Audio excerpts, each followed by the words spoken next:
brand new church in Orange County, Yeah. Newport Beach, maybe for Southern California, the epicenter of church life. What did you see that made you think, man, we need to plant a harvest in Newport Beach?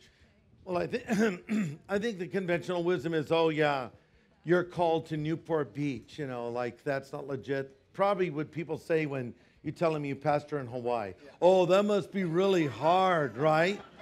But the fact is, when you are in a beautiful place, you have unique challenges.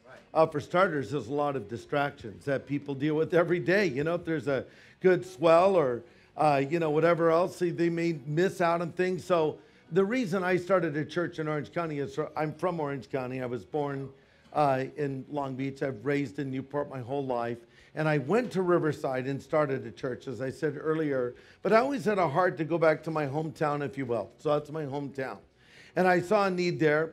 I saw a need to preach the gospel. I've been going back there over the years, off and on doing Bible studies in different places. But I thought there was a need for a church that did what we do, which is, our emphasis at Harvest is Bible exposition, but it's also evangelism, and it's also equipping people for the work of ministry. So I think one of the very exciting things that I've been able to see is, when you've been a pastor for 40 years, you're getting to a point where a lot of guys my age are frankly kind of thinking about retirement. And, they're kind of moving on to the next thing. But I think you still have the music on in here. Is that what they... Or maybe that's just... Yeah. Oh. It's really great music. There, it's good. Okay. But... I think what's exciting is I've been talking to young guys over the years, when they start churches, they say, hey, what do I need to know? And I'll tell them all the things I think I know. Yeah. So this was an opportunity for me to put into practice my own principles. Right. And does this stuff really work still? Because, when I started last time, I was 20. I'm going to be 60 in December. So it's a whole different world. And I'm happy to say everything that I've been telling these people works. And it's not because I came up with it, but it's biblical. But I think certain principles need to be in play to make a church strong and healthy. And, one of those things is when we started in Orange County is we wanted to build it on the right foundation. So it wasn't a lot of, special events or guest artists or hoopla. I wanted to build it on worship and Bible study. And I wanted people to come for worship and Bible study. And frankly, I'd rather have less people come for that than having more people come for whatever. And so we wanted to build the foundation that way. Secondly, as I was teaching the people, I was beginning to look aggressively for leadership, people that I could spend time with. This is the kind of thing you can't phone it in. It's like boots on the ground. You got to be there and do it. And you need to be involved in people's lives. You need to get to know them. You need to hang out with them.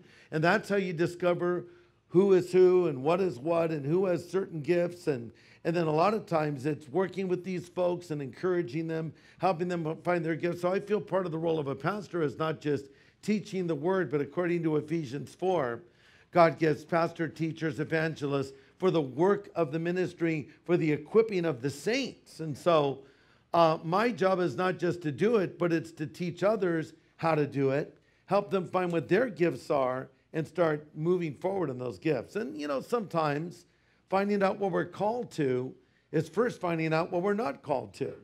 And I encourage every one of you to just go and try stuff.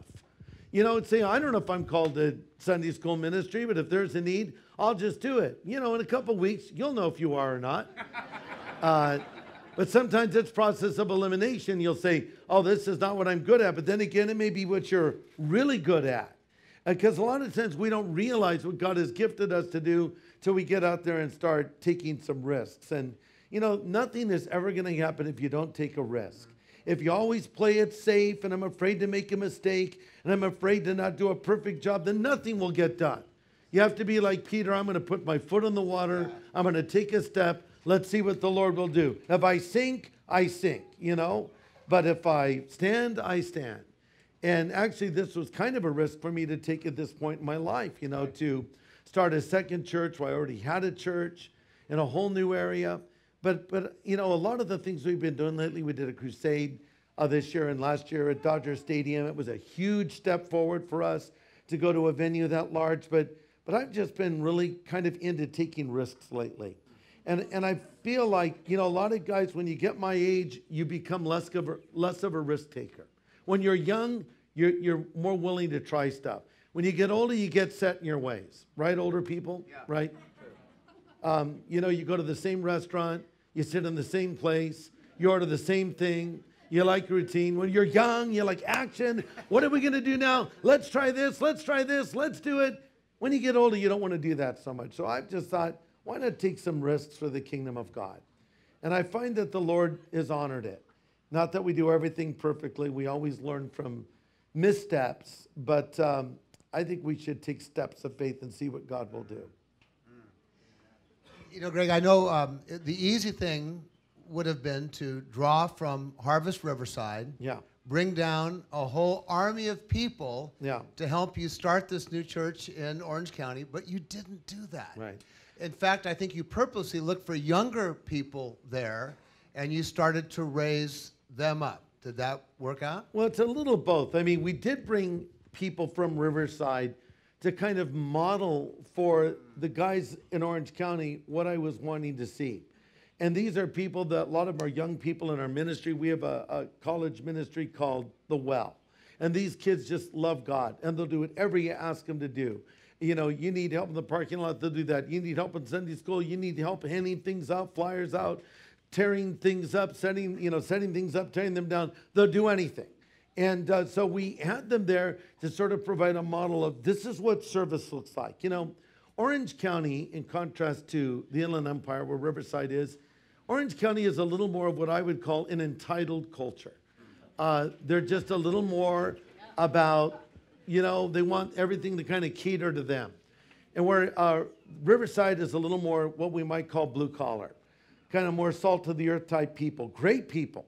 And these people have gone with me around the world as we've done crusades and help out, and they're fantastic people, but I actually feel they have a lot to teach Orange County people.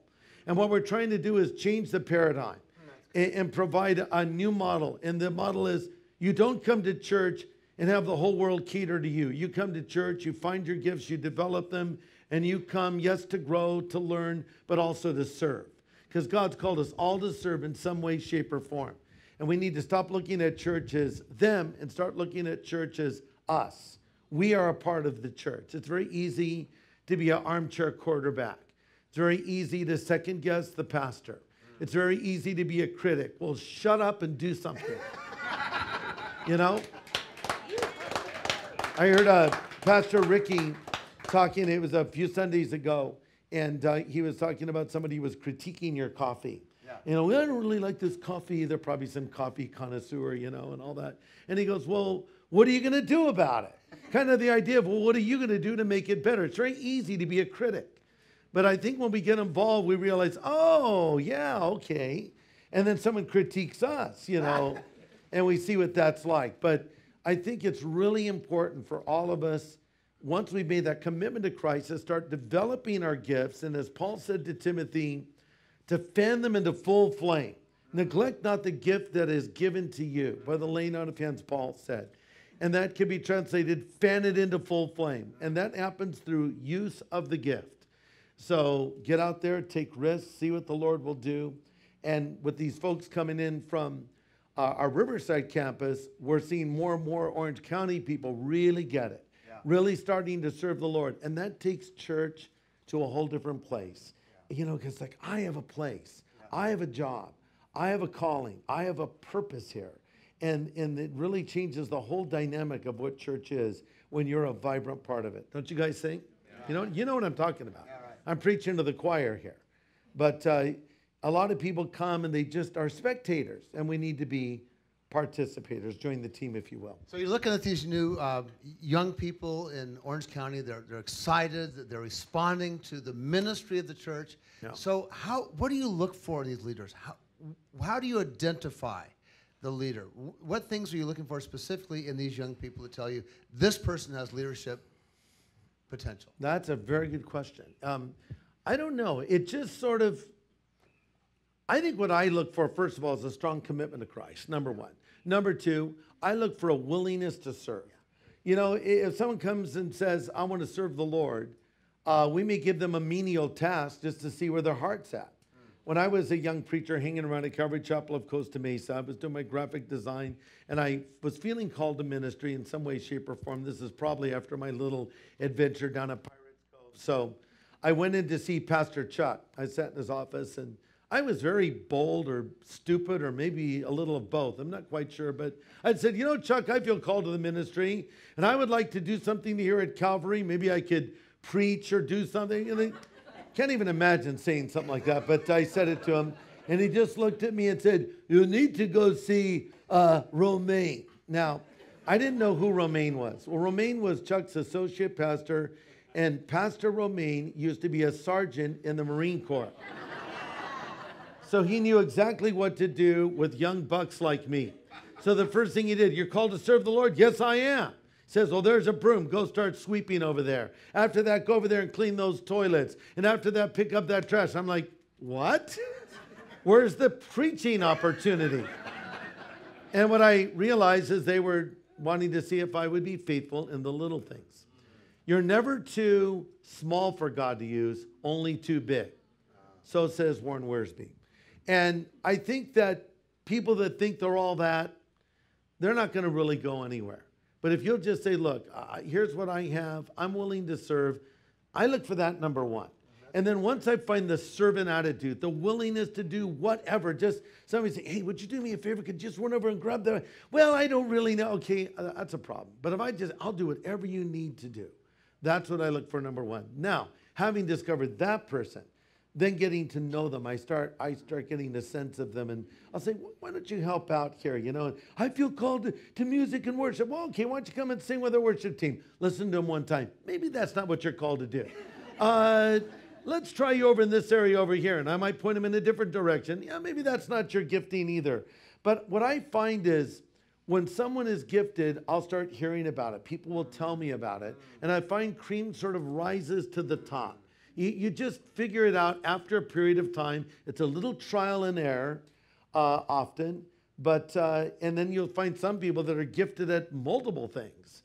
And actually, every guy, Ricky, that's on our staff as a pastor, to a man, came up through the ranks in our church. Most of them accepted Christ at our church, and they just started serving, helping out as ushers, Sunday school teachers. Maybe they were new convert counselors. They did this, they did that, and the cream just rose to the top. And one day, when we, put them into place as a pastor and we ordained them, all we were doing was we were ratifying what God had already done. In the book of Acts, as they were looking for men to serve the Lord, it says that the Holy Spirit set these men apart, and then they laid hands on them. God calls to ministry. I don't call to ministry. I can't call you to ministry. God calls you to ministry, but all we would do is recognize what God is already doing. And you can just tell. You can tell when people have that calling on their life, they're just passionate about it. They love it. They eat, drink, and breathe it. And you go, there's one right there. So then you want to start helping them find their place in the church. You mentioned Pastor Chuck and his role of kind of mentoring you.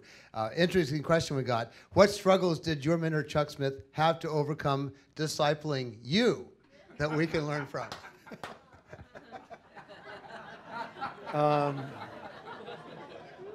That's a good question. Well, what struggles did he have? Let me just answer it as Chuck. I remember when Greg came into my office some years ago. Very ugly boy, as I recall. Wanted to preach, I really hate him. No.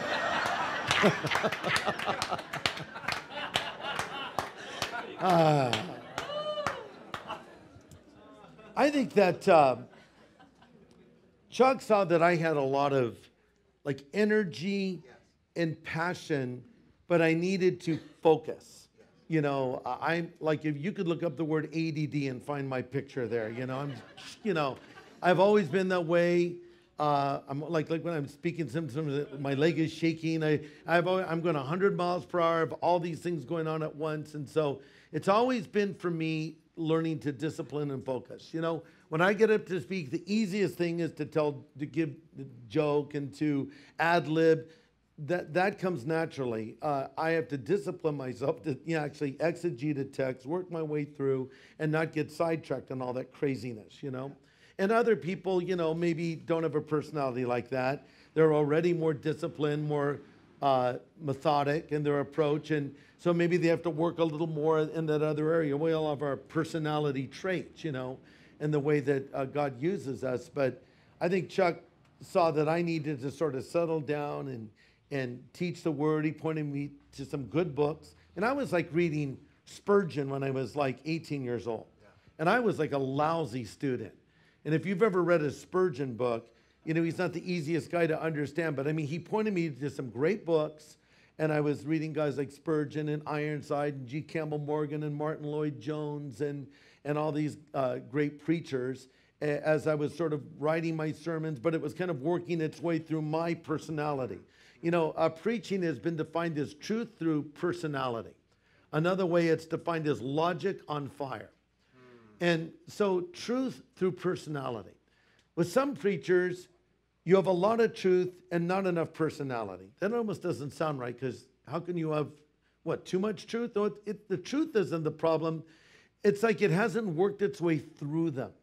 And I think it's important that it works its way through your life. But then you have some preachers that it's too much personality, not enough truth. It's more like all about them, and they're almost like an entertainer or whatever. And they need to be more careful with what they're saying. And then I like logic on fire, because there is a logic in teaching and preaching. And you have to work all those things out ahead of time. But the fire is what's great, because it brings the passion to what you're saying. And I hear guys, man, it's a killer material, but watching them preach is like watching paint dry. It's just like, I'm dying right now. So I think if we can get that logic on fire, we're on to something. I totally departed from your question. But one of the things I've noticed is Chuck basically has done church the same way for years. Yeah. You never do church the same way. Has that been kind of a tension? Oh, we have just, Chuck and I have had some disagreements. And they've all been stylistic, never theological or philosophical. But, Chuck wasn't totally stoked about some of the music, we were using, because Chuck likes more traditional music. And there's certain music I like too, but I've had to overcome my musical prejudices and be more open. Like this year at the Crusade in Dodger Stadium, we had Lecrae, who's like a well-known hip-hop artist. See a lot of kids like him. Some adults who think their kids like them. I heard a couple. Lecrae, he's good. Clear. Okay. But I'm not a major hip-hop guy. Like, I love hip-hop or rap. But, I see that Lecrae connects to a certain segment of people, so I say, let's have Lecrae. Getting to know him personally, what I really liked about him was his rapping, his hip-hop is really gospel-centric. Yeah. So I thought, man, if you're gospel-centric, you're my friend. And to me, musical styles, all that stuff is secondary. And that's where we need to be flexible. And some people sometimes are not flexible there. I'm not saying Chuck's that guy, because actually Chuck is probably one of the most innovative guys ever when he allowed the kids, when I was a kid, the hippies to come into his church and play their electric guitars on stage. Now we take that for granted. Yeah. Electric guitars and drum sets, that's commonplace. Back in the late 60s, early 70s, trust me, it was not commonplace. Right. There was the pipe organ and the piano. And the little stand for the choir, and that was your music, and maybe some classical instruments, violins and cellos and things like that. But you didn't really have that kind of rock music, and so he opened the door to a lot of that, and really under his direction at Calvary, contemporary Christian music as we know it today, and contemporary praise and worship was born. So he was a great model to me. Of being open to these things. And so today, now that as I'm closing in on 60, I don't want to say, well, it has to sound like music I like. No, I want to be open to those cultural changes that are happening, and so I can still speak to an audience today. That brings up a great point. Another good question here. What are the greatest challenges for today's leaders to reach this next generation? And how do we overcome them? Greatest challenges. Well, I cited a couple. I mean, one is certainly biblical illiteracy. And political correctness is running amok right now. And man, to hold a biblical worldview, there's a hostility in our culture. Now, there's always been that, but I think more so today, for sure. And it's gotten worse. In America, we've always had a relative freedom to express our point of view, but we're in a time now where people want to suppress that freedom to even express our point of view, especially as Christians. Now, if you hold a different worldview, you can say anything you want. But if you hold a worldview that is biblical, you're going to face a lot of harassment. I think the temptation in the day we're living in will be to sort of cave in, to try to cater too much to the culture. And I think we need to hold our ground, and we can't give up an inch of territory when it comes to what the Bible says. However, we don't have to be strident and mean about it. I think we want to try to present what we believe in a loving way, in an engaging way. But there are issues today that are on the table that, you know, if you don't believe that gays should be able to get married, that's controversial in the minds of many people.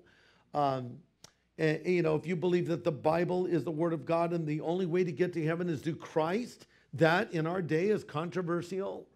Right. So there are challenges. But, you know, look, there's always been challenges. And Paul faced far greater opposition than we face in America today.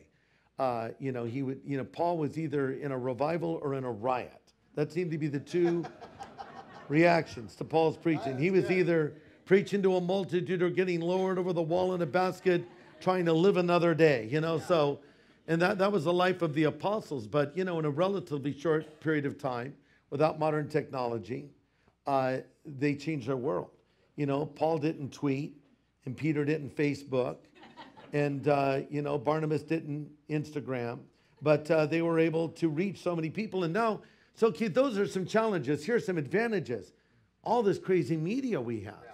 And we just harnessed a bunch of it and used it in Harvest America. Harvest America was this event we did just a couple weeks ago from Angel Stadium, where we did our crusade like we always do, but it was live on the internet, which it always has been. But we had 2,400 live sites where people were watching in HD video feed of the event in real time as it took place. And as we put all the numbers together, we had 300,000 people watching it in a venue somewhere in the United States. Plus, there were thousands and thousands more, you know, watching it on their computers and their iPads and their iPhones. And plus, we really encouraged people to tweet about it. And we were in the trending of Twitter. We held the #1 position for a few moments, which is a pretty big deal in the world. It was Harvest. And so, because we told everyone, get the word out. So this great modern media, you know, and even like a small ministry now can have a media ministry. Yes. Because, you know, you can use these tools to reach a lot of people instantaneously that we would only have dreamed of even 30 years ago. I mean, when we were starting out, the new technology was cassette tapes. I mean, we would just come from 8 tracks, right? So you can actually record information and put the tape in and push the play button and listen to it, you know? Well, now that's so passé, but we took that technology and got those cassette tapes up, and now we can download stuff. We can get the podcasts of it. Anybody can take their stuff and post it online and send out links to it. So I think that's very cool, how we can reach our world so quickly. You know, Paul, when the apostles started preaching, they had a couple of unique things happen. The Romans had effectively bludgeoned the world into submission and established what was known as Pax Romana, which was the forced peace of Rome. They established the Roman road system that opened up much of the world that had not been opened before, and they established a common language. The Romans were just absolutely enamored with all things Greek. They overcame the Greeks, but they pretty much stole their culture. They stole their language, they stole their idols, they stole their government, and kind of did a Roman version of it. So Greek became the common language. So for the first time ever, here we have this ancient primitive world with a road system and a common language. It was on those roads that the apostles traveled, speaking in Greek and reaching much of the world. And it was said of them, they turned the world upside down. And now we can do much the same with modern media. And yet there are people who say that modern